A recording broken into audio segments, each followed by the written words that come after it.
ഞാൻ വീണ്ടും ഉളനാട് ഉണ്ണിക്കണ്ണനെ കാണാൻ വന്നതാണേ. ഇന്നത്തെ ദിവസത്തിനൊരു പ്രത്യേകതയുണ്ട്. ഇന്ന് മലയാള മാസത്തിലെ രോഹിണി നാളാണ്. എല്ലാ രോഹിണി നാളിലും നടക്കുന്ന ഒരു പ്രത്യേക പൂജാ വഴിപാടുണ്ട് ഇവിടെ. ലക്ഷ്യപ്രാപ്തി പൂജയെന്ന് പറയും.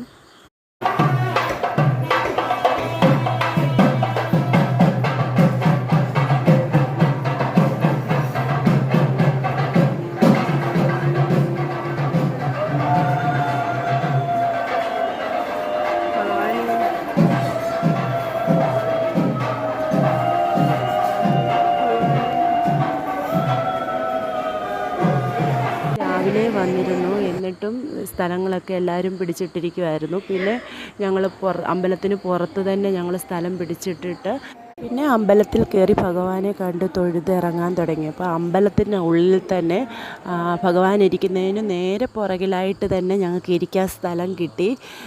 പിന്നെ ഞങ്ങൾ അവിടെ വന്ന് പിന്നെ ഇരുന്നു.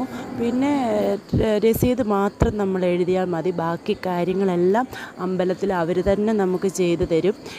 ആദ്യമായിട്ട് ചെയ്യുന്നവർക്കാണെങ്കിൽ എല്ലാ കാര്യങ്ങളും നമുക്ക് പറഞ്ഞു തരും, എങ്ങനെയാണ് പൂജ ചെയ്യേണ്ടതെന്നുള്ളത്. അതല്ല, നമ്മുടെ കൂടെ ഇരിക്കുന്ന ഇതിന് മുമ്പ് ചെയ്യുന്നവരെല്ലാം നമുക്ക് എങ്ങനെയാണ് ചെയ്യേണ്ടത്, എങ്ങനെയാണ് ഇതെല്ലാം നമുക്ക് പറഞ്ഞു തരും.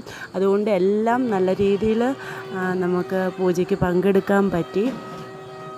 കഴിഞ്ഞ പ്രാവശ്യം അമ്പലത്തിൽ വന്ന് തൊഴാൻ നേരത്ത് മനസ്സിലാഗ്രഹം ഉണ്ടായിരുന്നു ആ ദിവസം ഒന്ന് വന്ന് പൂജയിൽ പങ്കെടുക്കണമെന്ന്. പക്ഷേ ഇത് മുൻകൂട്ടി ചിന്തിച്ചതോ ഇതൊന്നുമല്ല. എന്തോ ഭാഗ്യം കൊണ്ട് ഇന്ന് വരാൻ പറ്റി.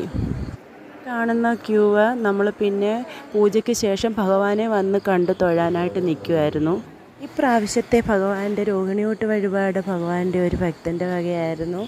അങ്ങനെ ഭക്ഷണമൊക്കെ കഴിച്ച് വയറ് നിറച്ച് കഴിച്ച് പ്രാർത്ഥനകളോടെ തിരിച്ച് വീട്ടിലേക്ക് പോരുവാണ്. അപ്പോൾ വീഡിയോ ഇഷ്ടമായെങ്കിൽ സബ്സ്ക്രൈബ് ചെയ്യാൻ മറക്കല്ലേ.